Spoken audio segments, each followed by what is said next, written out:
নমস্কার, সত শ্রী আকাল, আদাব। আমি শুভাঙ্কি, আশা করি সকলে খুব ভালো আছেন। চলে এসেছি আর একটা ভিডিও নিয়ে আমার এসএস পিকচার্স চ্যানেলে। তো আগের দিন আমাকে সবাই জিজ্ঞেস করেছিলেন যে যারা ম্যাক অ্যাফোর্ড করতে পারবো না বা যারা ম্যাকটা ডেলি ইউজ করতে পারবো না তারা কি কি প্রোডাক্টস ইউজ করব। তো সেই ক্ষেত্রে আমি একটা অপশন আমি পার্সোনালি চুজ করে এনেছি। আমার খুব ভালো লেগেছে, আর কোনো জিনিস যদি আমার পার্সোনালি খুব ভালো লাগে সেটা কিন্তু সবার সাথে আমি শেয়ার করি।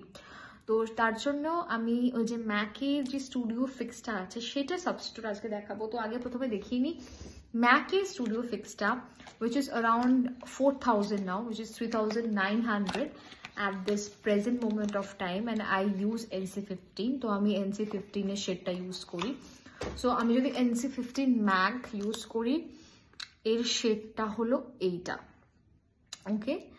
অ্যান্ড এইটাই যদি আমি সাবস্টিটিউট তোমাদেরকে দেখাই, ইটস অলসো সেম। এটা কিন্তু রেভলনের কালার স্ট্রি। রেভলনের ওই সেম প্রোডাক্টটাই তোমরা সেম কালারে পেয়ে যাচ্ছ, অবভিয়াসলি কিন্তু অফোর্ডেবল প্রাইসে।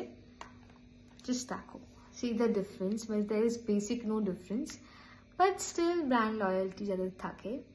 এটা তো this is around 1,350 or 60 sometimes like that, something like that, and this is around 3,500 or 3,900, sorry. তো এটা according to me, মানে যারা ধরো 4,000 এর মতো অ্যাফোর্ড করতে পারছো না তারা এই 1,350 বা 1,360 ইজিলি অ্যাফোর্ড করতে পারবে। তো there's two options, go for MAC or Revlon, almost same। এবার রেভলনে তোমাদেরকে শেডটা একটু দেখে নিতে হবে যে কোন শেডটা তোমাদের যাচ্ছে। তো আমার ক্ষেত্রে NC15 is going very well with my skin tone. তো তোমরা জাস্ট একটু স্টোরে যাবে, স্টোরে গিয়ে তোমরা জিজ্ঞেস করে বা ট্রাই করে জানতে পারবে যে তোমাদের স্কিন টোনে কোন কালারটা ভালো যাবে। টিল দেন, এটা ছিল আজকের ভিডিও। সবাই খুব ভালো থাকো এবং সকলকে ভালো রাখো।